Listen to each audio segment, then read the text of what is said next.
रायबरेली से लोकसभा चुनाव में कांग्रेस का प्रत्याशी कौन होगा, ये करीब करीब तय हो गया है। 26 अप्रैल को केरल की वायनाड सीट पर वोटिंग के बाद कांग्रेस की ओर से अमेठी और रायबरेली सीट पर प्रत्याशियों के नाम का ऐलान किया जाएगा।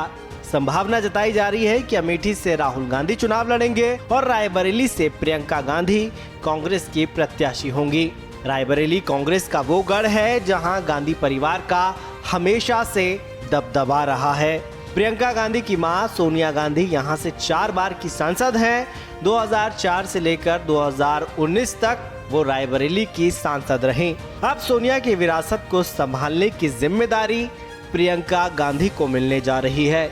रायबरेली में बीजेपी ने भी अभी तक अपने प्रत्याशी के नाम का ऐलान नहीं किया है।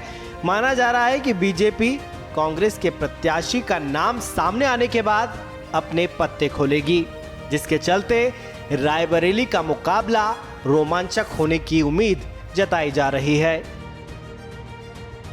प्रियंका अभी कांग्रेस की राष्ट्रीय महासचिव हैं और अपनी पार्टी के लिए देश भर में जमकर प्रचार कर रही हैं। 2024 का लोकसभा चुनाव प्रियंका गांधी के जीवन का पहला चुनाव होगा और इसी के साथ प्रियंका चुनावी राजनीति में उतरने जा रही हैं।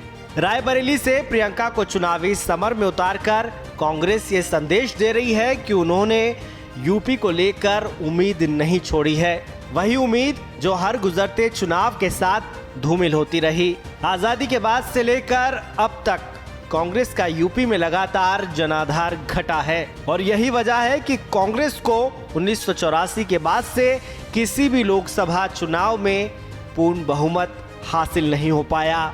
जनाधार बढ़ाने के लिए कांग्रेस लगातार कोशिश करती रही, लेकिन क्षेत्रीय दलों ने कांग्रेस को सिकुड़ने के लिए मजबूर कर दिया।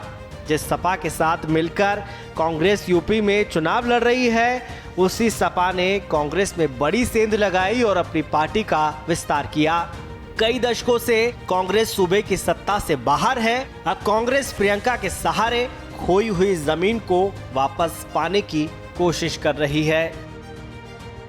रायबरेली की जमीन पर भले ही कांग्रेस की फसल लहलहाती रही हो, लेकिन 2014 के बाद से सियासी समीकरण तेजी से बदले और 2019 में खुद राहुल गांधी अमेठी से चुनाव हार गए और रायबरेली में सोनिया गांधी की जीत का मार्जिन घट गया। ऐसे में प्रियंका गांधी को रायबरेली जीतने के लिए कड़ी मेहनत करनी पड़ेगी, क्योंकि बीजेपी रायबरेली जीतने के लिए आतुर है और वो हर कीमत पर अमेठी जैसा परिणाम रायबरेली में चाहती है।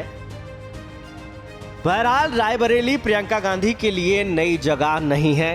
प्रियंका यहां अपनी मां के लिए चुनाव प्रचार करती रही हैं, जिसका फायदा प्रियंका को मिल सकता है। रायबरेली का एक बड़ा वर्ग कांग्रेस के लिए वोट करता रहा है, जो गांधी परिवार में अपनी आस्था रखता है। ऐसे में बीजेपी के लिए भी इस सीट पर जीत दर्ज करना आसान नहीं है।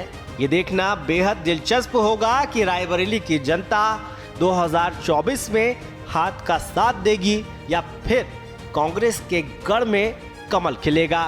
ब्यूरो रिपोर्ट, श्रेष्ठ यूपी। उत्तर प्रदेश की हर खबर से अपडेट रहने के लिए श्रेष्ठ यूपी को करें सब्सक्राइब, बेल आइकन दबाएं और देखते रहें श्रेष्ठ यूपी।